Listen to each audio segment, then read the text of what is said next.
Warning. This podcast contains real opinions, raw energy, and zero apologies. If that electrifies you, good. Welcome to the BSing with Y-Eagle-Y podcast. Hit that like button and turn it up. Let's rock.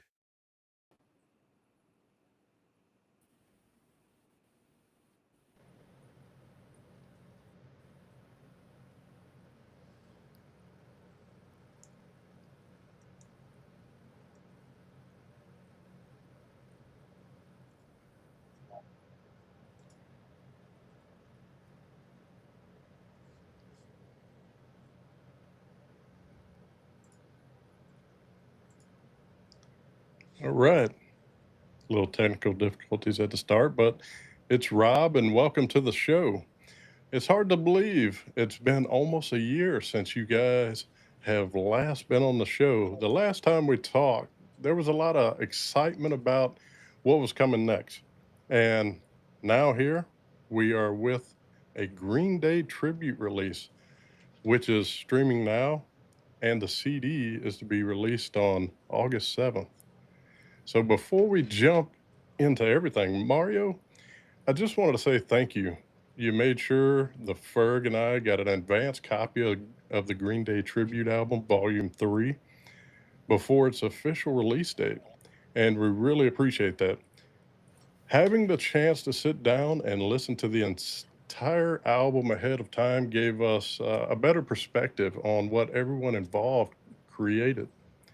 So, how did you guys become part of this Green Day tribute project? And, where can fans stream and find this copy August 7th? Hey guys, so thanks first off, and of course welcome, or you're welcome rather on the CD. That's literally the least I can do for you guys, so always a pleasure to help you guys out and get it ahead of time. The CD is actually streaming on Bandcamp now. Since I mailed it out, it actually has been released. We released it about a week and change early because we're about a week to the physical release date. So you can get it on Bandcamp, but then you can also buy the CD. It's being sold on coffincurserecords.com, I think. I got it. You can go to our link tree, and that's where a lot of the information is. But Coffin Curse Records and Punk Rock Radar put it out. There's a few different sites depending on if you're in the U.S. or U.K. or somewhere else. But, going to his page will get you to the rest of the way. And we got on it because of Coffin Curse Records, and technically, actually, because of the Ferg. He actually commented and tagged me, or tagged us rather, and I was like, what is this? And so I reached out, and maybe sometime mid-October, and, fast forward to now, we're here on the comp. Go ahead, Ferg. And y'all done a great job on the album, by the way. Thank you. I think the album in and of itself is awesome. Like, I listened to the whole thing as well, and I was just kind of blown away at just the creativity from a lot of the bands. There were a lot of songs that both sounded like the original, but had its own twist to it, kind of like ours. Ours, pays a lot of tribute to the original because, it's only a 90-second song, so we didn't want to, reinvent the wheel, so to speak. But we still want it to be ours. But there's, a few songs on there that are, you would never know that they were a Green Day song when you hear their version. Well, Mario, thanks for coming on the show. For those of you who don't know, we've got Mario from Take It or Leave It back with us. He's in a punk band in New Jersey area, some of the members of his band New York area. And as we've been talking about, he and his band are featured on 56 track compilation, a tribute to Green Day, Volume 3, put out by Coffin Curse Records and Punk Rock Radar. And I was hoping you wouldn't mention that. I wasn't trying to give any credit to myself because what I wanted to do was come on like Rob and ask you about the selection process and then ask how stoked were you guys when you heard that your band had been selected and chosen to be on this compilation? I mean, first off, I have to give you the credit because if you didn't tag me in it, I never would have found it. It wasn't on my radar, no pun intended. But the way that we stumbled upon this would have only happened through you. So thank you. When it comes to the selection process, though, I think they said that they had 800 emails that they got from bands. Whether that was submissions, ideas, just like requests or whatever. I don't know those details, but they said they had about 800 bands reach out to them, and like that's absurd, And Wow. so they Wow. picked what 55-ish for this album, and about another 40 for volumes 1 and 2. So there's about 100 bands in total throughout this whole compilation, and so like we're just honored to be a part of it. It's I when I applied to it, I never would have thought that they'd select us. And then when I got the email back, I was like, guys, it's happening. It's happening. Well, I remember when you were telling me about it. I mean, I was super stoked for you guys and just really excited because of the relationship that we've built with your band through Rob's podcast and then through the work that all of us do with Static Shift Radio. We were just really stoked for you guys. And so I was kind of wondering the reaction that you guys had when you first found out. And so, Yeah, it was also like it was a little bit of like sticker shock in a way too, because it was like, oh sweet, we got selected. Oh, we gotta like write a song, record a song. Like it was one of those like, yeah, we were really excited, but then all of a sudden it like the rest of the moment like compounds, and you're like, oh, I have a lot of work to do. Like this is because like like I said, it was mid-October sometime when we sent this right. email out, and they wanted the finalized tracks by March, like by the beginning of March. So we're like, all right, cool. Everyone kind of takes some time off around the holidays, so we're like losing time there. And then we also need to get it recorded. We need to like get it mixed and mastered. So normally we do our own self-recording, like we did for our EP. But Right. this time we decided not to. We decided to go record somewhere else to help that process out. You know, having that album in my hand, the one thing I don't want people to overlook is that this project is about so much more than paying tribute to the Green Day. What's really incredible is that this album is also giving back and making a positive impact beyond the music itself. I think that's something everyone involved should be proud of. Mario, for those who may not know, can you tell our viewers where the proceeds from the Green Day tribute album Volume 3 are Sure. going and why that cause was chosen?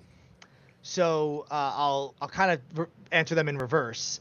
So Punk Rock Radar, John, he's from Wappingers Falls, New York, or that area. So he's like the Hudson Valley, and Mike from Coffin Record is from Tennessee, and so they chose two animal shelters in their local communities to donate to.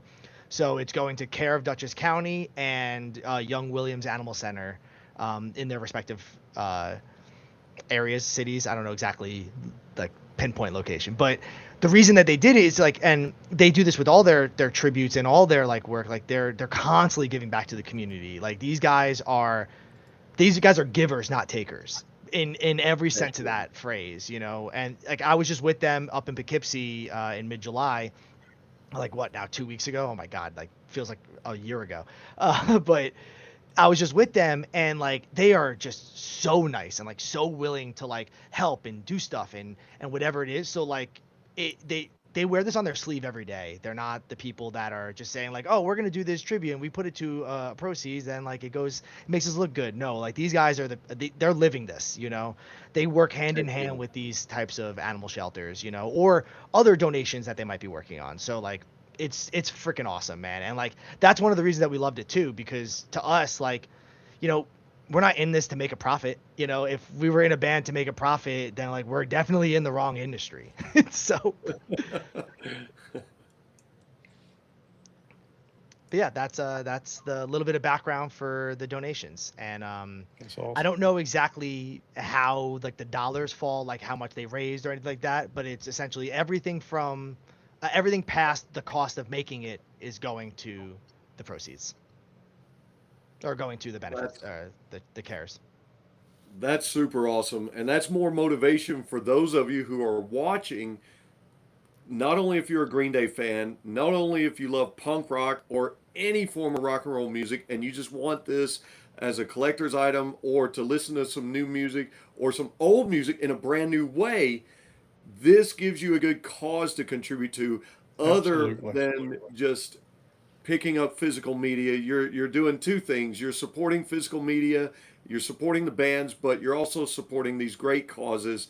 So when you go to Coffin Records to their website and you order these dollars are going for a great cause. And so there's your motivation right there. There's a little promo from the Ferg, but you guys out there watching, be sure to do that, okay?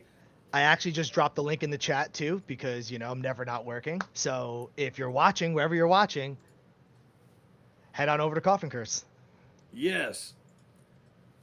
Speaking of that, Mario, let's get into this. You guys on this album, you chose to cover the song "Coming Clean" from the Dookie album. Why'd you choose that song, and what other songs did you guys consider before nailing it down that this is one you want to do? So the process was, man, I don't know how to explain this other than just being like, it was like a 100-yard sprint. It was like one of those things where like when we got the email, they're like, yeah, let us know what song you want to do. And we're like, all right, cool. And we're like, let's do Longview or let's do Waiting or Warning rather. And it's like we're just tossing out a bunch of just like the hits. Or like songs that like we're like, yeah, let's do it. And then like he's like, no, a bunch of those are taken. Then he sent me like a 25 song list of like all the ones that were taken already. I was like, oh, we gotta really think about this. Like we can't just go in there and do American Idiot, which, correct me if I'm wrong, I don't know if someone covered it on this volume. But the point is that so we started like really diving into the discography. I probably listened to Kerplunk more times in the last year than I think I ever had.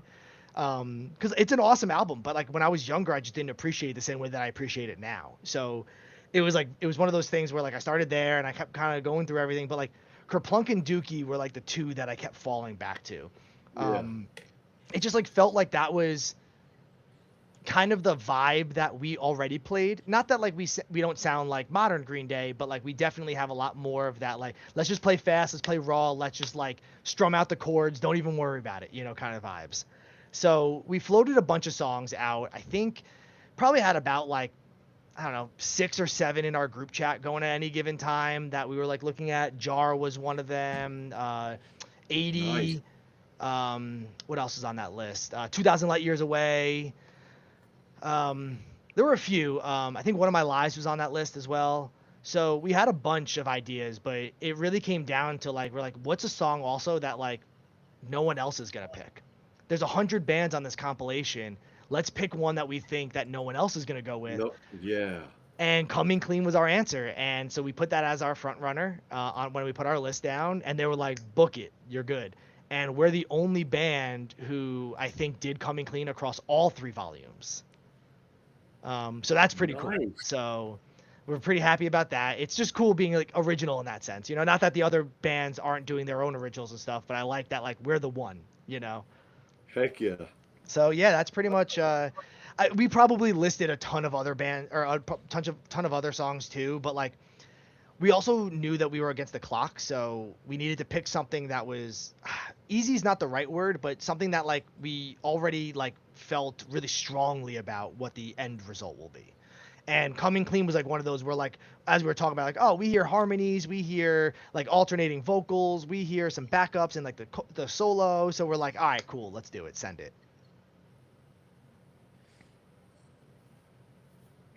Yeah, that's the one thing that really stood out to me. It wasn't really y'all's normal workflow, and usually you guys handle your own production yourselves, and but the deadline they forced you into a different process. So, you know, can you give us a little more on the process of recording Coming Clean compared to, Take It or Leave It's normal workflow? Sure. Yeah. So our normal workflow, like I have an interface that we leave at Craig's at band practice, so it's always plugged in. So every one of our band practices is recorded. So like we're very comfortable with just like miking up our amps or doing DI cleans. I'm not really great at like the editing and mix master, so I've always used Anthony from Small Room Studio as just like my mastermind behind the scenes. So our normal process is like we'll record it. Maybe we do very light editing, but for the most part, we're giving him our favorite track and maybe one or two others. This time we'll look at the clock and the calendar and we're like, oh man, this is gonna be tough. If we need to record this ourselves, like we gotta take time off of work, or we need to, just like really like hammer it home. So instead we hit up a friend. The band is Little Miscarriage. They have a studio at their house. Whoa. What do they call the studio? I forget. It's Fuzzy Butt Studios. That's it. And so I hit them up and I was like, yo guys, like, do you guys record bands? Like, I know you guys record your own stuff, but like, they're like, hell yeah, we do. Come on over. So we, unfortunately for me, we planned the recording day in the middle of January, and it happened to be when the Northeast got its worst snowstorm in I Oh. don't even know how long. And we retired my Subaru after that day because it did not make it through the telephone pole. I Dude. walked away from it. It's totally fine, but we just had a little bit of skidding action, and so we had to cancel recording. Which I'm grateful now that we went to a third party to do the recording, because there's no way we would have been able to do it if that happened and we were self-recording. So 2 weeks later, we headed on back up, recorded the song, and all is good. Got a new car, blah blah blah, passed all that stuff on. But the recording process though there was a lot of fun because I wasn't sitting at the computer. I'm just like vibing with them, I'm like, all right, like, what are we doing here? What's this? What's that? Like, oh, we need to set up this mic. Cool. Where are you doing it? I have my GoPros running around. So it was definitely a different experience, but I think it was important too because it was Nick's first time actually recording. And it was one of those things where like you don't really know how to record until you just kind of do it. Yeah, you can practice to a click track and you can, play to Spotify or whatever else you're, listening along to. But like when you sit down and it's only you in your ear and, it's like, you're like, oh, wow, this is like, so he crushed it. He played the solo. So, like he just came out swinging, didn't even bat an eye. But it was Nice. like nice giving him a little bit more of like a comforting zone to do it at somebody else's studio instead of like being at home, where like, I don't know, it felt a little bit more professional as opposed to DIY. So yeah, that's the quick summary of how that process went down. I think we were in and out of there in 6 hours, give or take. So it was definitely a fast session. Okay. Hmm. Yeah. Sounded interesting, though. That's It was definitely one of those things where like, I'm glad that I'm glad that there was like something that happened, it kind of made the final product even better. Like, obviously I'm not saying that I'm glad I crashed my car or that I didn't like that. But what I'm saying is that like it gave me more value in it when it was finally delivered and finally finished and finally produced, like I like really looked at it and I was like, yeah, we've nailed it, man. Like, yes, like all the hardships paid off. So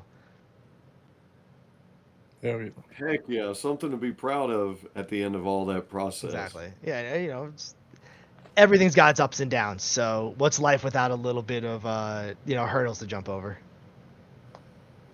Heck yeah. And that was a great answer, by the way, which kind of led into both mine and Rob's questions we had for you. And so, having went through this process, now you've built something of a relationship with Punk Rock Radar and Coffin Curse Records. Talk about that relationship now and how it was working with them. How did you guys like working with them in being a part of this compilation and producing this and getting it submitted for them? Yeah, I mean, first off, they're awesome dudes. I was just talking about them in the beginning. They're just great people, good vibes, and like, I think one of the best things about life is just surrounding yourself with people who like want to just better everyone else. Like, they're doing this because they love all these bands and they want all these bands to be shared with the world. So to put 100 bands on a compilation, doesn't matter how many volumes, doesn't matter if it's vinyl, digital, CD, doesn't matter. You're putting a bunch of bands that wouldn't normally interact with each other together. For example, like, Yeah. we're like on the compilation is another band that just messaged me the other day and they're like, "Are you in Rockland County?" I was like, "Yeah, why?" And he goes, "Same." So like now I'm Dude, finding out that there's people like next door, so to speak, so like these types of relationships are more than just with Punk Rock Radar and Coffin Curse Records. They brought me into like a whole community that I wasn't a part of before. And then now we're making more smaller circles, around that community because, just like I said, like bands are reaching out and like, so hype up for Blockage. That's the band, by the way. And hopefully we're gonna be playing a show with them soon. So stay tuned on that Heck though. yeah. But going back to the main question, first off, the process was actually way easier than I thought it was gonna be. I thought like they were gonna. I just never worked with a label like that, so I thought I was intimidated, to be honest. Okay. And it was really nice that they were just like, look, just send us the masters, we'll take care of the rest. And I was like, all right, cool. So like we focused like all the bands, rather, let me say it that way, focused on the digital releases. So if we were on streaming, whether it's YouTube, whether it's Spotify, whether it's somewhere in between, the bands were in charge of that. They were in charge of the physical releases and the Bandcamp itself. So the Bandcamp like digital release, and then the vinyl and the CDs, and the fourth volume, which is a 7-inch vinyl press for some bonus Okay. songs. Wow. Okay. Cool. Yeah, so We I didn't know think, there was a fourth volume. yeah, I think there's 7 songs on the 7-inch. Maybe it's 4 songs. I don't remember exactly, but it's like it's quick, But they're on the digital release on Volume 3, so you can actually go check those out on Bandcamp. It's like the Nice. last 4. It says bonus track, I'm pretty sure. But they were great to work with. They took care of all the complicated stuff in the background. Like it felt like a breeze to us as a band. Like the heart, obviously, it was recording and that speed run. But like once we hit March, rinse my hands. They're like, all right, cool. Like release the song whenever you want to release the song. It could be early so we can hype up the physical releases. It could be the same day that the physical releases, and that's cool too. But we're like, all right, we'll pick June. Screw it. Everyone else was starting to release theirs. We're like, nah, let's get in on it. Let's do it. Yeah. You know, I do want to ask another question about the process as well before we Sure. move on. People always hear 2-3 minute songs. They don't see months of emails. They don't see revisions, the mastering, trying to hit deadlines. You know, um, how stressful was the timeline from signing up in October until delivering the final master in March? It was definitely stressful. Obviously, like I told you, I crashed my car. So that was a level of stress that just, it was a curveball. But from the band's perspective, like we didn't realize how quickly that deadline was going to come up until we were like a little bit into November. I don't know if we like exactly finalized the song on October 20th or 22nd, but like roughly Halloween, for example. And then like once we kind of like really started talking about it, we're like, oh shoot, now it's Thanksgiving. We practice on Thursdays, so Thanksgiving's on a Thursday. We have to skip that one. Then Christmas and New Year's are coming, so we kind of take like 2 weeks off. So like all of a sudden we started like mapping out the calendar, and we're like, we got to do this yesterday. So it was very stressful. But luckily, Anthony Balancia from Small Room Studio, our editing and mix master, I don't even know what to call him. Like, this dude is an expert, man. I was just on the phone with him yesterday. Like, I can like hear him talk all day about it because like he speaks my nerd language. But he was ready for it. He's like, all right, cool, I got you. Don't worry. It doesn't matter what they send. Like, we'll handle it. And he crushed it. We probably had about, I don't know, maybe 6 or 7 revisions, which feels like it might be a lot to some people, but like if you're in a band, you know that that's like nothing in comparison. So he knew exactly like what sound we wanted, what we were going for, and then it was really just like fine tuning and nitpicking and like just picking the moments to like help shine other moments. Like in our third verse, for example, we kind of like cut out for everybody. We were trying to find like ways to make the song original. And so he's like, all right, cool. I'm gonna put like just a lot more beef behind that spot. So it feels like a cannon coming out. I'm like, yeah, dude, let's do it. I was like, that's awesome. So the recording process is definitely stressful. But it's to the point I made in the last question. It pays off every time. Like, Absolutely. it's worth it. It's worth all the stress, worth all the time that goes into it, and the listen with my headphones, listen with the computer speakers, listen with my Apple earphones, go in the car, listen in the other car. Like, you got to play it off of Google Drive, download it and play it off of like your phone's media player. Like, I literally probably listened to the song 50 times each revision. So like, to say I'm an expert in the song is an understatement. So you wouldn't say you've heard it too much by now. I still put it on. Yeah. I willingly put it on. Nice. That's how you know it's a good song. Oh, it is. It is. It's actually great. And in fact, through all the promotion that I've done of it for you guys, it's so catchy. It's so catchy. And so, really, really great. And I loved your answer to the last question that I had for you before Rob came on. You kind of answered my question because I wanted to ask you guys if you were familiar with any of the other bands on the compilation. And what's neat about that is you kind of answered that if you weren't, now you're becoming familiar with those bands and it's building community. And so I think that's really, really important. And so,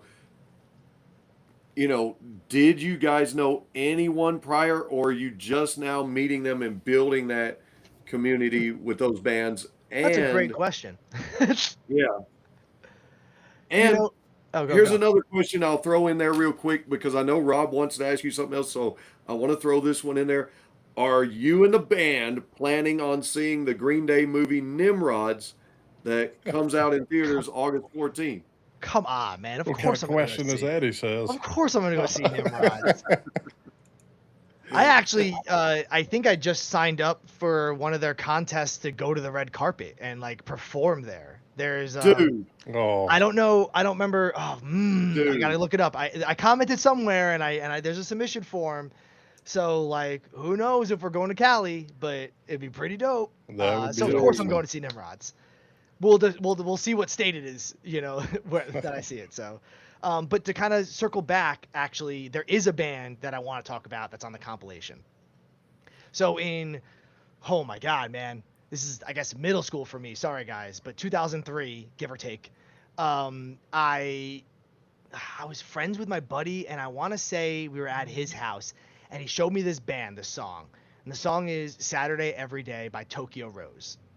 Okay. And I was like, dude, this song is awesome. It went onto all my iPods. It was always in my playlist. It fell off, for a while, but then kind of came back, and like how music is. Um, and I saw them recently, Tokyo Rose, open for my buddies and Keep Flying in North Jersey, and I didn't realize that they were a local band. Like they're from Jersey. They're from like Jersey City or something like that. So I was like, oh, this is awesome. Like that's so cool that they're local. I had no idea. Well, they're the opening band on this compilation.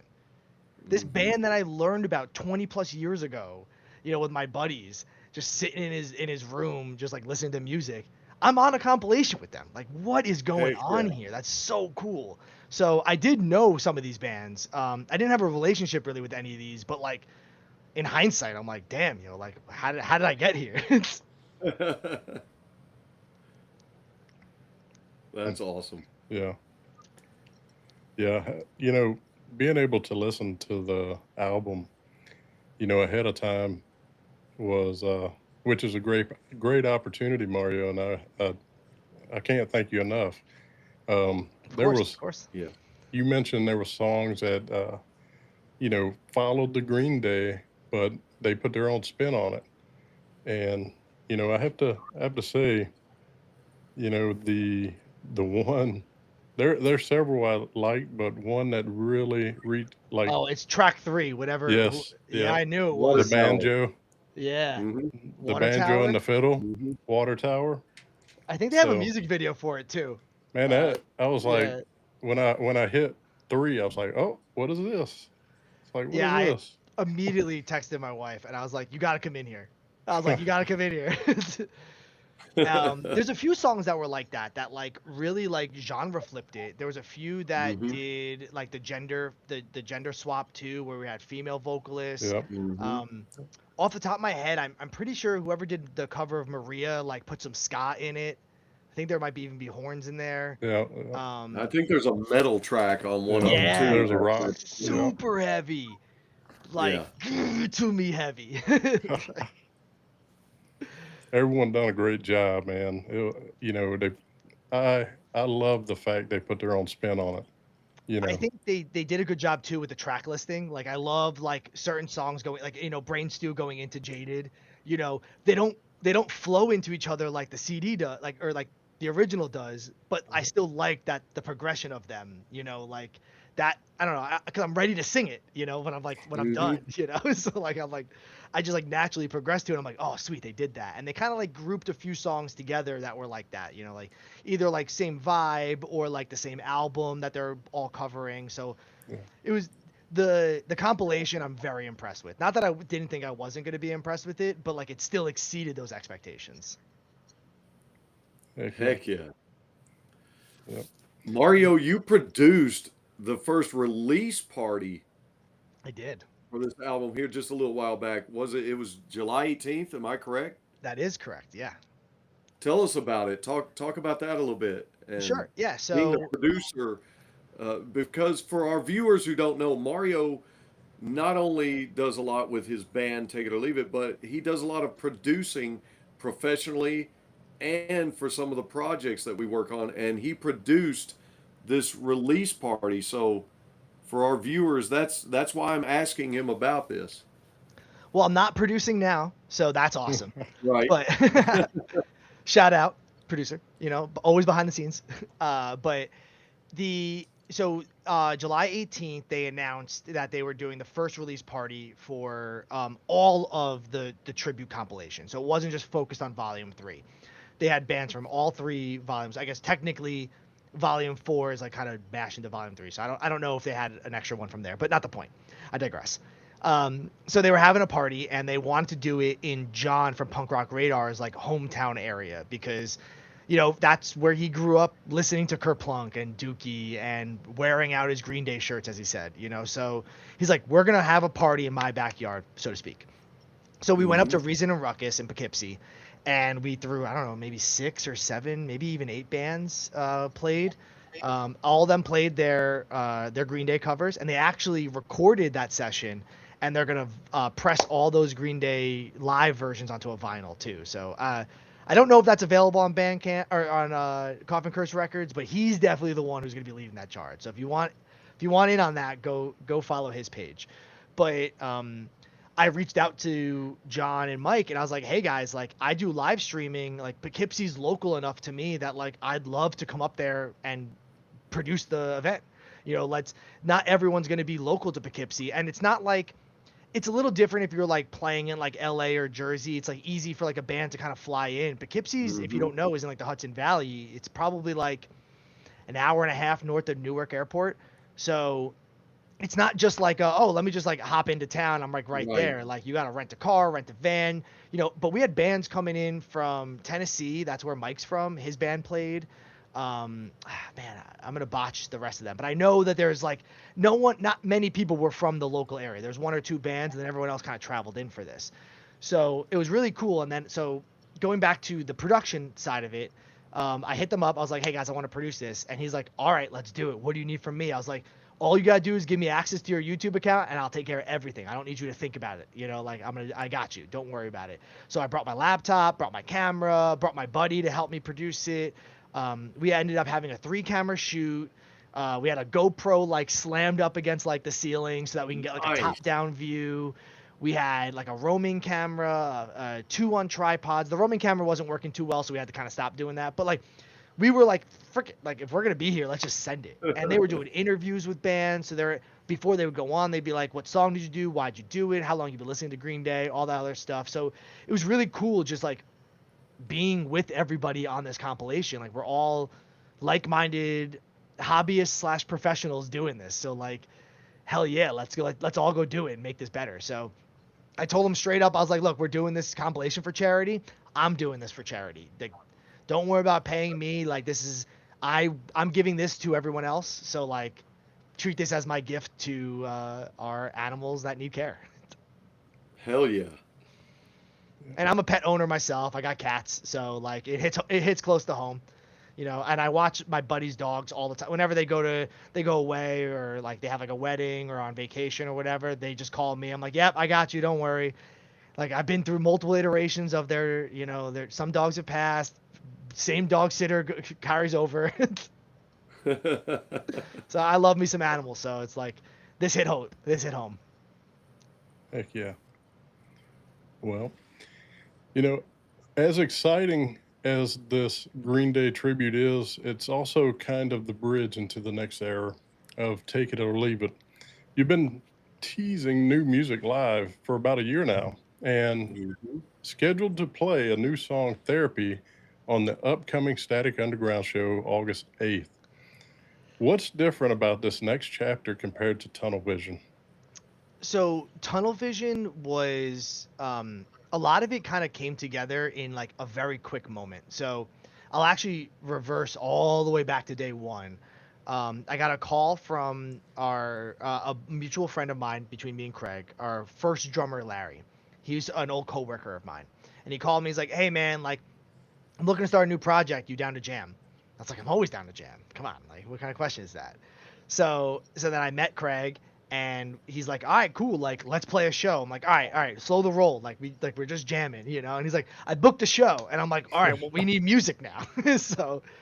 So like I already had like a few songs kind of like that I was working on in the background. He had a few songs and some ideas so like there was a lot that was already kind of brewing. So when the show happened, we just kind of like smashed it all together and was like, "All right, cool. Let's just make this album." So the songs developed since that first show to the point that we had them on the EP. That drummer left. We brought in Devin pretty early on in that process, and like just playing them live helps you like learn what you like about it. I think a lot of artists, especially when you get bigger, like you don't get to like really like test that out the same way as like we do. Like we can just go on stage and play an original song and no one's going to know if that's a new original or not most of the time unless you're like following us regularly. So it's one of those things where it's like we love testing our music live. And so last spring of 2025, our previous guitarist left the band, and that kind of threw a wrench in everything. Not in a way that like slowed us down, but just like changed the process a little bit. And it was just we were like, well, we have all these songs that we're working on and whatnot, but let's not worry about that right now. Let's table everything for a minute and let's like vibe with a new guitarist. So like when we brought Nick in, we're like, let's just like keep playing like what we're playing and we'll like slowly weave them back in. So Therapy, we played one of the first times live, I think last May. It was right around the same time that our guitarist left. And not that the song is a whole new song, but it just feels different now. It feels different a year from now, or from a year ago, because we just spent more time massaging out those like little kinks, like whether we like liked a heavy breakdown or we didn't, or like I played bass on that song because we made the bass part too complicated and the vocal part too complicated for Craig to handle both. So it's like, all right, cool. So I get to play bass. So we just switch. We're on wireless guitars, so it's not too big of a deal. We're not throwing them, we're not there yet. Um, but like the new chapter now, it's a lot different. So originally I was the rhythm guitarist. Now I don't really view us as lead and rhythm. We're just the guitarists. We kind of switch back and forth depending on if Nick is singing, if Nick writes a part and he likes it, if I write a part and I like it. We just kind of vibe now. And not that we weren't vibing then, but now it's a little less of like, this is your road, this is my road. Let's just get to the end together. And like now we're just kind of zigzagging, you know. And so the next chapter isn't necessarily gonna be like dramatically different. Like our sound, we're still punk rock, we're still playing pop punk, or we're still like it's still all kind of the same stuff. But it's gonna feel like it has more life and soul in it because those other songs we kind of like rushed and we give them a lot of love, don't get me wrong. But like this we've been like working on for years in comparison. Like that one we just kind of like we never really like landed that plane the way that we wanted to. We just kind of like needed to get music out. Now we're like, now we're going to take our time with this. We're going to really make sure this is the song we want to do. So Therapy is going to be one of the songs that we play next week on the Underground, me on bass. And it's going to be ideally our first single to release, but I don't want to say when because I said when last time. And you know where we're at now.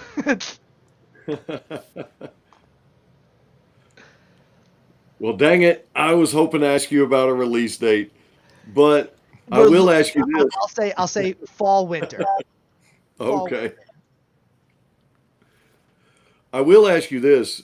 Will Anthony Balancia be helping you guys to produce these new songs and the new Well, EP?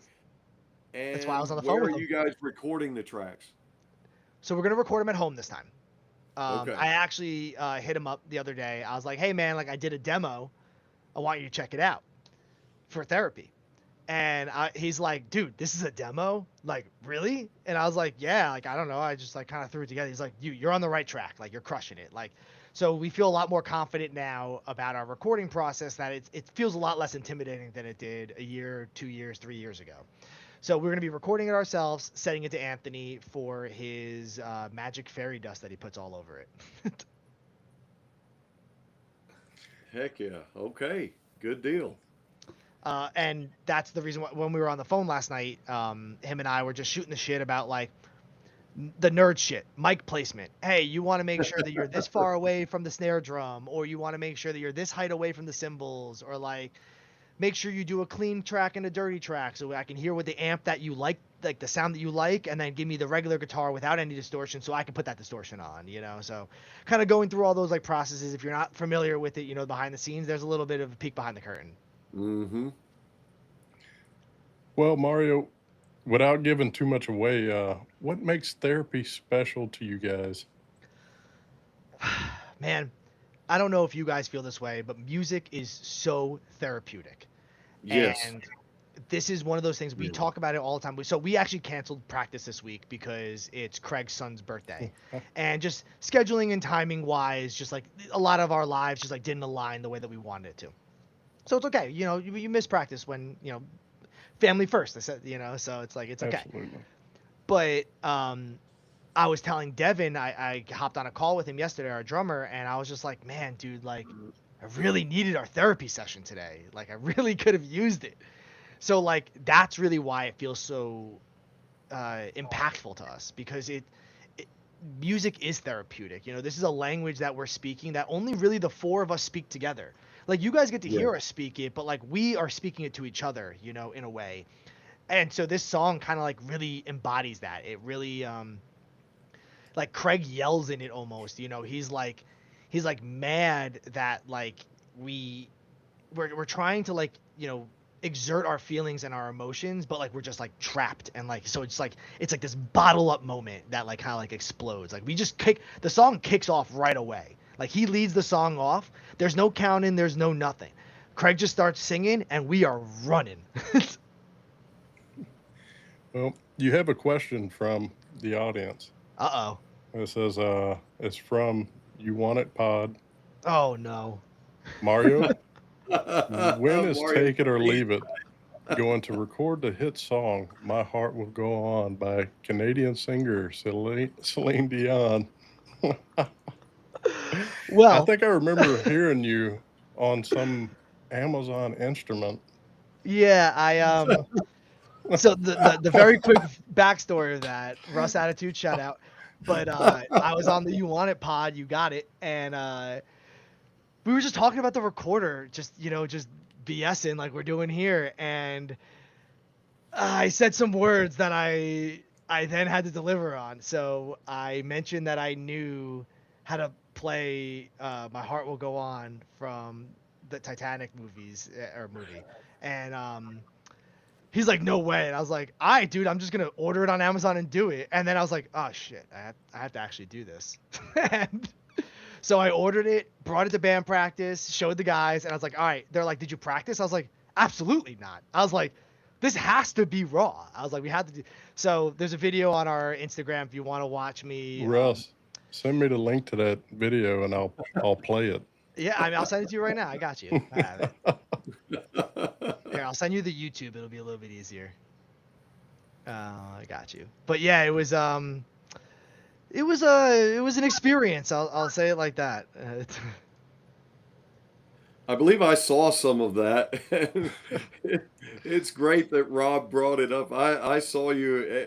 Every child had one of those damn recorders. And we all felt like Squidward with those things. Well, it's so funny you say that, because like I just remember like just having them always. I'm the oldest of 4 kids.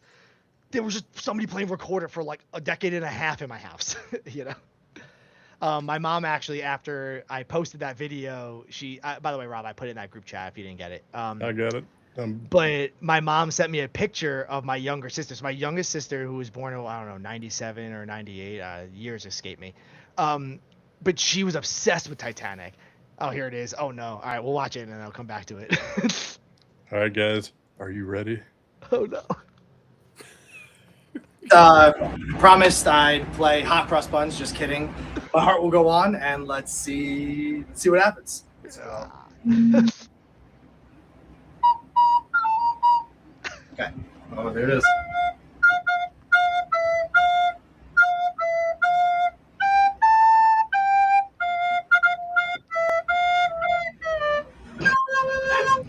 Yeah.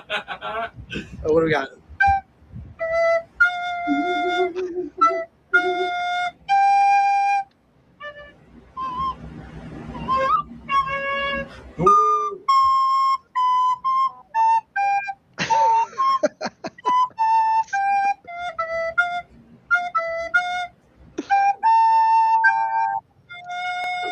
All right, There it is. All right. You get credit. You get What part was that? passed. Oh, my God, the clapping. So, Rob, just for sharing that, I think Mario's going to take your CD back now. oh my God, that was so bad. Oh, man. Uh, So- that's great. Now, all right. thank you, Russ. Yeah, right. So this situation, I think I thought I was taught this song in school, but my mom sent me a picture of me sitting on the couch with my sister who's pointing at the TV, and I had the recorder in my hand. She's definitely watching Titanic, and I'm definitely playing My Heart Will Go On. So I have a funny feeling I didn't learn it in school, and I think I just learned it because she watched that movie so many times. Oh God. Ah, my chest hurts. Well, Mario, let's have just a little bit more fun. Tell us about Pasta Rock. Oh my God. So Pasta Rock. Hey. So if you write our band name out abbreviated, it's written Tioli. That's Tioli. Well, it sounds like ravioli. And if you know anything about ravioli, it's it's got that Italian gabagoula vibe, Italian, yeah. So my buddy once said to me, he's like, "Yeah, come on, man." Or I think it was I think it was actually in the live chat when we were streaming live, the first ever time we went on YouTube. Somebody was like pasta rock, and then all of a sudden it was like pasta rock hands emojis, and then it just stuck. And it kind of like, I don't know, like bands do this all the time. Like Blink-182 calls themselves crappy punk rock or something like that, so it's kind of like our own, take on just how the vibe is, like we're not really doing anything that's different than punk rock or pop punk or whatever, but like it's ours. So it's pasta rock, Right. Heck yeah. I gotta make some ravioli t-shirt or something. So it's right there. It's right there. I know. I will say though, It's the ravioli. yeah, we have flirted with a few ideas related to food. So there's a very good possibility that our next release is going to be very food related. But that one I don't. That one I have to keep. That card is out against my chest. I'm not playing that one yet. Well, there's another thing you guys have been building that I think is really cool is Static Underground. It's become more than just another live stream. It's a platform that's helping showcase independent punk and rock bands while bringing the community together. The interesting part is you guys aren't just the performers anymore. You're also helping produce the show behind the scenes. Ferg, I'm going to hand this over to you because you've had a front row seat to it all. If you guys could walk us through what Static Underground is and how it came together and what it's like balancing being part of the show while also helping make sure everything runs smoothly. Do you want to take Well, I over will for a say second? for sure Yeah, perfect. the making everything run smoothly is more on Mario's part than my part, and he's definitely made my life easier. I've been blessed to host several of these shows, but I believe at the heart of it for everyone the heart of it and our entire thought process and idea behind it between me, between Mario, between Ed at Static Shift Radio. Got to give a big shout out to Ed. Of course, The of course. brainchild of all this was to bring the concert to you, into your living room, whether it's through your television, your PC, through your mobile device, or however that you would watch a live show, because we all know ticket prices have gotten crazy on concerts and things like that. But we also know that sometimes people, and Mario knows this, being in a band, believe it or not, I don't know why, people will make up the lamest ass excuses to not go to a local show, and will spend twice the money going to a baseball event or some other event or a dinner, and a local show might cost 20 or 15 bucks, and you've got great artists, great local artists in those areas. And so we're taking the excuse away from you. We're putting on each month a live show which consists of 4 bands. Mario, helping produce the show, has tried to keep these bands in a subset or close to it of the same genre, so that there's a theme to each month's show. Each band plays a 30-minute set from their practice space or where they like to jam out, or from whatever venue that they want to put on the live performance for, as if they're playing to a full audience. And then I've been brought on to host the moments in between, kind of like you see someone on a telethon, or you might see someone on a program giving a few remarks before they cut to another scene or before they cut to the band. That's essentially what I get to do, is come on and bring my energy and kind of hype up the bands and kind of hype up the viewers and get everything ready for the bands that come on. And this is right up my alley, because all of you guys know that I have a passion for sharing music. I have a passion for sharing our indie bands. I have a passion for sharing artists, because I think that's something all of us who are on camera, and even Clip, our producer who's not on camera tonight, can testify to. The love for music that everyone in this entire space has stems from wanting to share what most listeners are never going to hear unless somebody tells them or shows them. Every band you see behind me, Kiss, Elvis, whoever, what, all your famous bands, whoever, at one point somebody went and grabbed you and said, "Hey dude, man, you got to listen to the CD. You got to listen to, man, these guys are awesome, man. You got to check these guys out."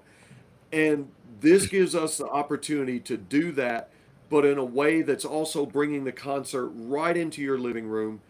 And so that's the idea and the concept behind it. Now, the Wizard of Oz behind it has been our very own Mario, and I'm going to let him tell you about that little bit of the behind the scenes and producing the show, and a little bit more about it than what I just gave you guys. Yeah, so my day job, and just in general, my career has just been in video production. That's why I was talking about, doing the show with them up in Poughkeepsie. But like, I kind of figured out during, I don't know, maybe like midway through last year, I was like, I know video production. I'm in a band. I know how to record. How do I like make this one thing? How do I mirror that all together? And the reality, like the through line, was like playing live on YouTube. So I was like, screw it, let's just do it. So my band did it. We're like, that was a lot of fun. Let's do it again next month. So we did it again next month. And I was like, all right, cool. Let's this is a good idea. Let's not do it too often, but let's bank this and figure out like what's up next. And so then when Ed and I started meeting and talking about like Static Shift Radio, he introduced me to Kaylee from Paris on Fire, and she was just like, yeah, I want to do a live stream. And I was like, cool, I already know how to do it. Let's do it. And so she's like, what do you mean you already know how to do it? I was like, oh, this is like my job. Let's go. Like I'm already ready. Like get the bands together, So then we put on Rock for Tots, which was last November's charity stream that we did for Toys for Tots that Ferg was also hosting, that we also performed on. And so did Paris on Fire, that is. But but the point is that like I loved that process. It was stressful, like everything is, but it was awesome. And so I was like, all right, we can do this monthly. Like we can create something here. So utilizing all that experience, I kind of put together this like little package that's like, all right, let's get these 4 bands on the air, let them play for 30 minutes. It'll be a 2-hour set. It's half the amount of time that a normal like live concert would be with the same amount of bands. And you can watch from your living room. I don't want this to be the only way that you guys are seeing music. But if you're not leaving to come see these bands, like, let me at least come to you to show you what you're missing. So I want you to see this and then be like, oh shit, maybe I do need to go to a local bar. Maybe I do need to go to the local venue and go see these bands. Cause like, look at these guys. They're having a blast. Even if they suck, even if they're having technical issues, doesn't matter. Like they're here doing it, And they're doing something that not a lot of bands are doing. Every band I reach out to about this is like, we can do this? Like, that's crazy. Like, that's wild. Like, you're a madman for thinking about this. And I'm like, yeah, I am fucking crazy. But, like, here I am. Because nobody else is doing this. Nobody else is taking this concept. The only other band that I could think of that's a major band that is taking this concept and doing it on a bigger scale is the All American Rejects. With Totally. their, showing up and playing people's backyards and things like that. But for Mario and Ed to come up with this vision, I think is revolutionary to the indie scene and even to the music scene. And for all we know, you guys, we may be sitting on something here because We are bands sitting may on begin something to here. do this, especially with the way that streaming platforms and things are more of the way that people are watching and viewing music. And so, hey, we may be onto something here. I think, too, with the idea, and, like, one of my favorite things about it is that it's, like, forcing me to meet new bands outside of my circles. Like, I'm a punk rocker, so I'm hitting up punk bands. But, like, I can't just have punk bands on all the time. I gotta mix in some metal. I gotta mix in some hardcore. I gotta mix in, like, some folk and pop. And, like, I gotta really, like, I gotta expand my network, So it's also like forced me to now listen to new music. It's forced me to reach out to different like areas of musicians. Like I'm like now hitting up bands that aren't just in 100-mile radius of me. Like I have a band calling in next week from Australia. Like what? Like Yeah.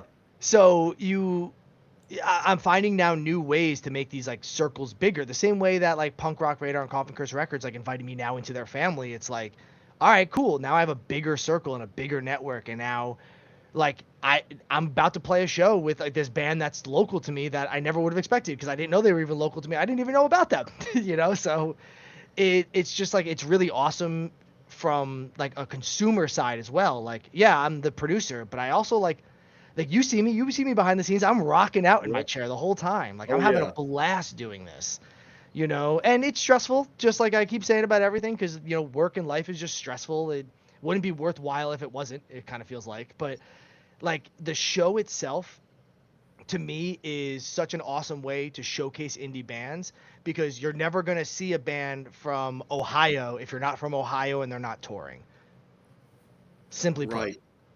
Right. You can get online and like say, Rob, you're in Louisiana. You can now view bands in Ohio, New York, New Jersey, Florida. We've got bands in Yeah. Florida. Maximum Function California. was on, and right, California. Kaylee does England. the house show there at Exeter, and brings her band on and brings other bands on. And so, this concept is also fueled by one of the good things that internet brings us. Internet brings a lot of negative things that get talked about, but internet's bringing some great things, such as your podcast, bringing us all together.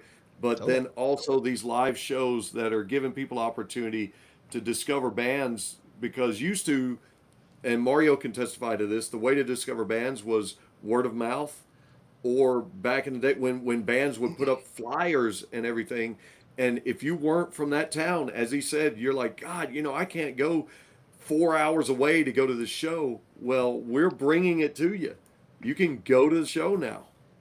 And because to harp on that point for a second, like these bands now are hitting me up. They're like, all right, cool. Like we're kind of local. We're only like 2 hours away from you. When do we play a show? Let's play a show in person.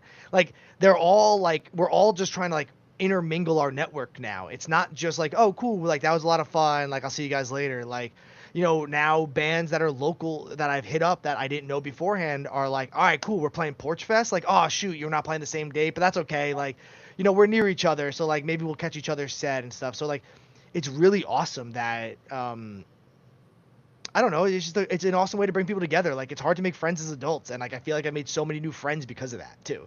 Not just music friends, like people I actually talk to. Not just like, hey, let's book a show. It's like they'll hit me up and just be like, hey, what do you think of this? And like we'll share demos and stuff. Like it's really cool. It's like it's a community, man. Like we all got to give back to it. I can tell you, it's Absolutely. definitely grown. What was that? So I said it's definitely grown. Yes. And I got to thank you guys. One thing I've always respected about you guys is you've never been about just promoting yourselves. You're always trying to lift the scene around you.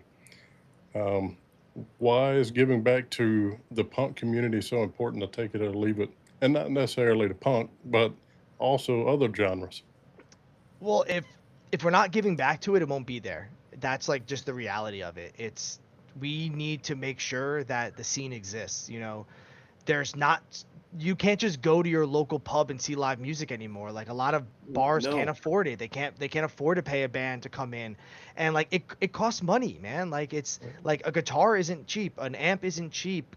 Even strings, picks, drumsticks, like the breakable stuff, like that stuff's not cheap either, like it being in a band is a net negative on my wallet always. Like there's very few times that I ever see money go into it, and when money goes into it, it immediately comes out of it. So, but like going back to the community thing is that like I love throwing shows. Like it's so much fun to be at a show.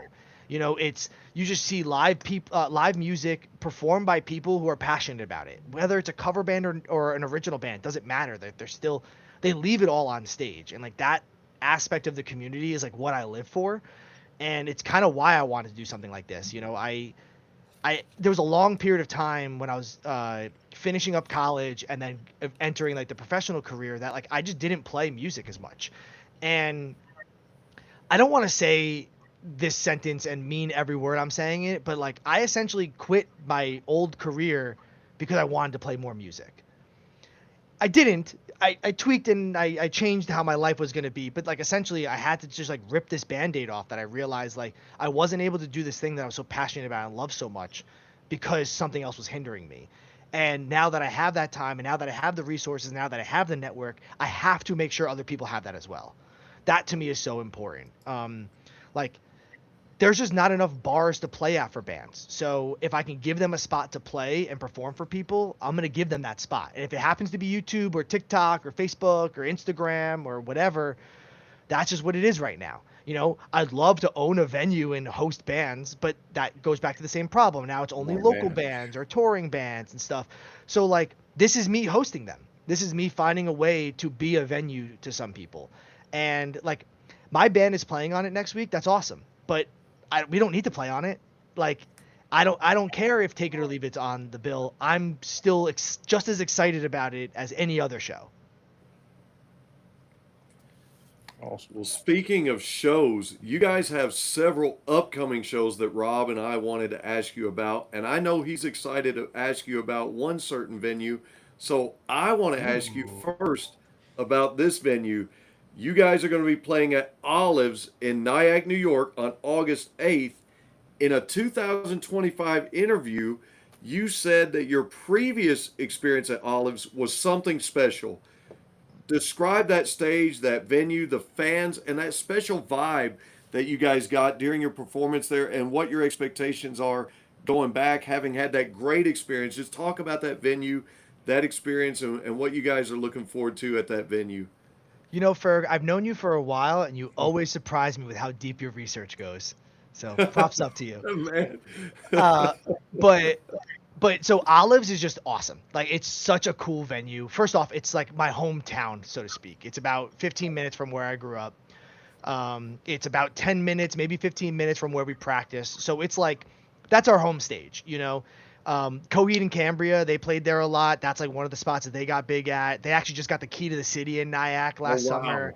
So like, that's their hometown. I'm pretty sure Mike Kem played there too, early on, but like very early on. But going back to the point, like it's run by a family. Like the family is Olive, like that's the last name, like that's the surname.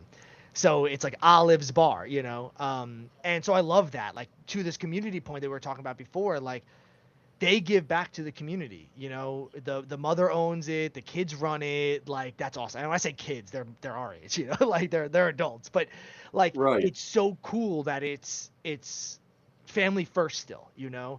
And then like I just love that it's in downtown Nyack. It's like right on the strip where everyone's walking. Like once when we were playing there, I was just like standing at the door and I was just like catcalling people to come inside. I was like, "Hey guys, come on, there's punk rock, let's go," you know. And so stuff like that is like why a venue like that is so special, because they don't want it to just be, oh, we got a bunch of bands coming in, cool, whatever. Like, they post these flyers on like their wall so that people are like seeing it when they're coming in for weeks, you know. And then like they are also very communicative, you know. They're asking us questions, we're asking them questions. They're not ghosting. They're not just like, hey man, like, sorry, there's no door guy, so like you can't make any money tonight unless one of you guys sits at the door and collects it. Like, they're not like that. Like, they're always going above and beyond and taking care of all the bands. And just to be very frank about it, like, it's just so much fun playing in your hometown. So like, even though it's not technically where I'm from, it feels like it's my hometown. You know, when we play there, sometimes like friends that I hadn't seen in a long ass time, like they just show up and I'm like, I didn't text you. You know, that means you saw it on my post or you saw it on my story. So like, that's like why it's so meaningful, because our circle is so tight there in comparison to everything else. Heck yeah. Well, you know, Rob. like Ferg said, you know, Here we go, Rob. you know, you guys are pretty busy, you know, with the run of the shows coming up. Never not working. But one date that piques my interest was September 4th at Asbury Park Brewery. I started digging into the history of this place, and I thought it was really cool. And to give the viewers a little history on this venue, you know, the founders, Bob McLean, music manager and co-founder of Crush Music, representing Green Day, Fall Out Boy, Weezer, and other artists. Yep. You have Chris Cornell, Mike Pimco, and we can't forget Jeff Plate, musician turned attorney, which developed early beer recipes in his apartment. So actually came up through they actually came up through the Jersey Shore punk and rock scene themselves. They played in bands like Kid with Manhead, the Step Kings, and Headlock, cutting their teeth at the legendary venues like the Stone Pony, Asbury Lanes. So the brewery was really built by musicians for musicians, and it becomes another piece of Asbury Park's music culture. As a band that's deeply rooted in punk rock, playing a place with that kind of history has to feel a little different than just another stop on the calendar, Mario. Can you explain how you feel? It was a spot I like really actively wanted to go play. I was there in March, maybe. I was actually running sound because like I was saying earlier, I'm a producer. I you know, I'm never not working. I'm always doing something. So I was running sound for a show there, and they had, what's the MTV Awards trophy statue called? Like whatever that, the spaceman, like they just had it on the bar. It was the real one from Fallout. Really? The legit one was on the bar. Wow. And it's just like right next to like turntables, like they have a live DJ that comes in every once in a while. I'm like, what is this place? Across like like, I don't want to say like above the rafters, but you know, like there are those 10-foot ceilings, and then you have like a factory warehouse type thing where it has like another like 5 feet. That section up there is just littered with like platinum, gold records, tons of like photos and signed autographs and tons of stuff like this. To your point, Rob, this is like a mini mecca that you don't really realize, because it's just kind of like everyone's like, oh, cool, it's Asbury Park Brewery. Like, that's where we're going to go and have some beers. I can bring the dog because it's pet friendly, you know, like it's on the strip, you know. But no, it's deeper than that. You nailed it. Like, it's run by musicians, and that's why it's truly an honor to play in Asbury Park every time, because so many greats come from Asbury. But like, to play somewhere that like I actually could feel that community and passion is awesome too. So, and just like March, I'll be running the sound at that show too. Playing and producing, never not working. Oh yeah. So that kind of answers that kind of answers the question, how do you guys get booked on that show? That you pretty much answered it. Yeah, so I'll double click on it for you. So after the show was over, the head bartender came up to me and was like, "First off, great job, but like seriously though, like one of the best sounding concerts we've ever had in this room." And I was like, "Really?" And she's like, "Yeah, I've been like working here for like 3 years. Like no joke. You took it seriously and you delivered." And I was like, Wow. "Oh man, like thanks." Like and she's like, "Yeah, just email our boss, let them know." Reach out to us, all that jazz. And I reached out and I was like, "Hey man, I want to play like a Friday or Saturday. Like, let me know what you got." And they were like, "Friday of Labor Day weekend. How's that sound?" I was like, "Are you serious?" Like, Hell yeah. are you sure? And they're like, "Yeah, you got it." Like, I was like, "All right, cool. I'm taking it." Awesome. So, yeah, so we're playing with Craig's other band, Digger Revel, and then a few other friends in Wave Break and Burnt Mill Ghosts, which are just like other Jersey punk rockers. So we're really excited about that one. That should be a lot of fun. Actually, just all of our shows coming up in August are going to be a lot of fun. Technically, that one's September, but I'm kind of lumping them together. It's the end, It's still summer. I'm not letting summer go yet. Right. Well, it's not letting go of us, apparently. No, that's it's hot down there too. Oh. I think it was like 80, maybe high 80s today. I walked outside. The cats wanted to go outside. I was like, "Nah, we're going back inside. Get back inside." Walk out there, looked like you took a shower. Oh, as soon as I walked out there, I was like, "Nope, I feel it. I feel it." Mario, while you guys are there at Asbury Park Brewery, I know this is a legendary place to play for musicians, and I know you guys are super stoked. Are there any of the beers that you're excited to try while you guys are there? Yes. Man, when I was there in March, I had their red ale, and I don't remember what the name of it was, but I'm a sucker for red I ales. think I it's also Scarlet Ale. Scarlet is I the right believe name. it is. Yep. So I had my first glass and I was like, "Oh, this is awesome." But like I'm working, so I can't just like sit there and have a few beers. Like I kind of have to like slow Right. roll them. And so when I went back there, like I don't know, maybe like 2 hours later to get like my second beer, they're like, "Kegs tapped." I was like, "No!" So I'm really excited to go back to have the red ale to answer that easily. Usually when I go to breweries like that, I'm looking for like Kolsch's too, because I just kind of want to. I don't know, like when I'm home, I'm drink like usually my home beer of choice is like Kona or like Allagash or Cold Snap, so like I like Yes. lean in like your either lighter or like white ales. And so but when I'm going out to the breweries, like give me something weird, give me something fun. Like what's your specialty? Like usually when I'm like me and my wife when we go on vacation, the first question I ask like the first bar that we go to is always I want your most popular local beer. I don't care what kind of beer it is. Just give me your most popular. That's what I want. I see what the people love. Mm-hmm. I love Nice. that. I love doing that at craft breweries and things like that. And most often, if I go to shows with my good buddy Jody, he's like me. He likes to try a lot of craft beers, and we'll look for some of the hazy IPAs. I love a good Kolsch. That another buddy of mine introduced me to that style of beers, and so when I saw that, I was like, okay, I got to ask Mario what he's into up there. If he's going to try some of the beers. Usually too with like a brewery like that, like I'm looking for something that I wouldn't normally order because like they have stuff that I don't normally have access to. So Right. Well, here's a fun one for you, Mario. hit me. And it's a scenario. Ooh. So Billy Joe Armstrong walks into one of your rehearsals. What's the first thing you ask him?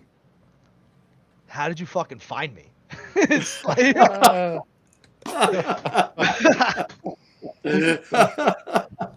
That's a good one. no, that's crazy because just you saying the question, I have a million questions, which means like I can't like hone in one, but it's really just like how do you keep doing it? Like I'm just like I'm an Energizer bunny. Like I run at a mile a minute. Like I can sit here, I can talk the whole podcast. I don't need I got it. I got the energy. This dude though is like he's been playing music and writing new music. I don't even know how many songs they have in their discography, and I don't know. Is it 40 decades? Like or 4 decades rather. Like it's crazy how much music he's made. And he's not just in one project either. Like, let's be honest, like Right. he's got so many side projects, and then he works on documentaries, and he's got Green Day Incorporated, which is doing Nimrods and all these other projects. So it's like, this dude is a hustler, man. Like, how do you do it? That's the question. It's, That's a great question. Heck yeah. but I really want to know how he found me Great because answer too, because yeah, you'd probably still be sitting there looking at him. I would think that I'm getting pranked. I would ask where Ashton is. Where's Ashton? Yeah. It's punked. It's punk rock. It makes sense. Hey, that's right. That's a great connection. But yeah, I would be very surprised. However, I am like, I've been diving into like a lot of archival footage for Green Day, and like I'm just blown away at what he gives back to the community too, man. Like they are such good dudes. Like, and I Yeah. knew that, but like I just didn't realize like how much they love their people. I don't want to call them fans. Like they're because they're their family. Like I know, Right. and like people hate using like the term like, oh, like we're a family and stuff. Like it's like, all right, cool, like Mr. Manager, like we're not a fucking family. Like, Right. but like they do that. They embody that. They want you to feel like they are a part of it. Like they play hidden shows. They have all these side projects. He's constantly working with charity events. Like or I mean, all of them are actually. But like it's nuts. So, man is not stop. Got to give it to him. Well, I'm definitely with you on that. These corporations, when you hire into them, they always say the thing about family, which we all know is a sack. I'll say that to not say too much online. However, the music community, and I don't just want to say the rock and roll community, well, although, with all genres of rock and roll, we have a great community. But the music community in general, I feel like it is a family, and especially the great people that you meet and you come in contact with and so forth. So I love that answer. Let's jump into something else real quick because you've got another show coming up at Debonair Music Hall, August 22nd. Show starts at 4 p.m. There's 8 bands on the bill. 10% of all the proceeds are going to Epilepsy Services of New Jersey, which I think that's awesome. So I want you to speak to that. Plus, what's crazy is the night before you guys go on, Plush and Major Moment are playing there the night before Debonair. you guys go on. So let's talk about it. Let's have it. It's so that stage is one of those ones where like I'm always very surprised at the acts that they get, because like I actually saw Tokyo Rose there, going all the way back to the beginning of the conversation, at a Catch 22 concert. So like they bring in those real legit national bands, like you're proving it just by talking about it. But going back to Mess Fest 2, the refill, that's what the name of the concert or festival is called. So Brad, who runs Medicated Mess, he lost a dear friend of his to epilepsy, and so he essentially decided to start a project just throwing shows, because as you just know, when you're like deep in those types of conditions and medication is just like all over the place, like you're just a medicated mess, and like he kind of wanted to embody that. And so he went with that for the name for his company, and then he throws shows, and 10% goes to epilepsy foundations in New Jersey, because at the end of the day, like we keep talking about, we're a community, like we need to give back to the people who are most vulnerable, or like the people that don't have enough, or like we're privileged. Like the fact that I get to go on a stage and play music means I have a privilege that not others do. And it's not just because I'm like able to play guitar, or I'm able to sing, or able to play drums. It does those things don't matter. I have the opportunity to do it, and Right. not everyone does, and somebody who suffers from something like epilepsy might not be able to do that. We have a dear friend who's a huge fan of us, and by the way, I saw somebody in the chat say that they won't be at the shows, but shout out to my homies in upstate New York. I saw that.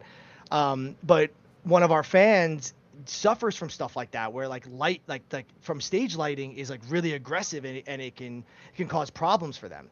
And Right. so like it's super meaningful to us to be able to give back to these types of communities, because it helps fix those problems for people, whether it's just subsidizing a little bit on medication, whether it's helping at a center, like just to give them like a new TV so that they can just sit and watch TV while they're like being treated. Like there's so many little things that we don't look at. So like I'll always play a charity event. That's like a no-brainer to me. I don't.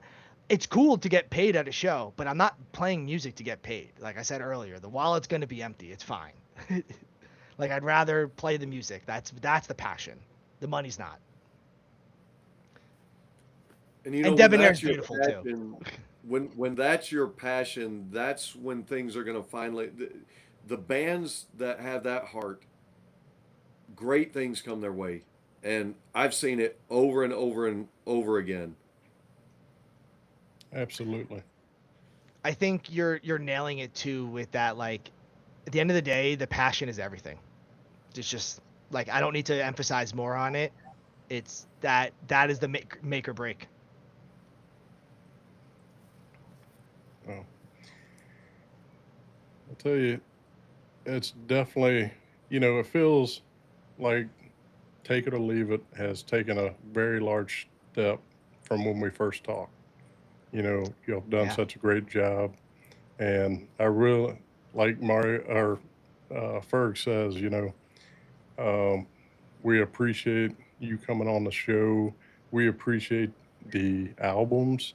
Um, and it's amazing what you give back to the community, you know. And so at this time, I want to thank you for coming back on the show, Mario, Yeah. and giving us an inside look at the story behind Take It or Leave It, its version of Coming Clean. It's been great hearing how this project came together, what it means to the band, and what's next for Take It or Leave It. We appreciate you trusting the Ferg and me with the early listen to Green Day tribute album. And we can't wait for everyone to hear it. Thanks again for hanging out with us, and we'll definitely have you back on the show again soon. Of course, I have new music coming out soon, so I got to come back and promote it. Hell yeah. And we look forward to Mario, it. thanks, man. Thank you so much Of for course, spending your man. time with us. No, this was great. Honestly, going back to the new song, this was therapeutic too, man. Heck I don't have yeah. to be playing music to be kicking it with some good buddies. So I really do appreciate you guys having me. Anytime. And thanks to our viewers, and we appreciate the comments. So this is Rob, and we'll catch you on the next one.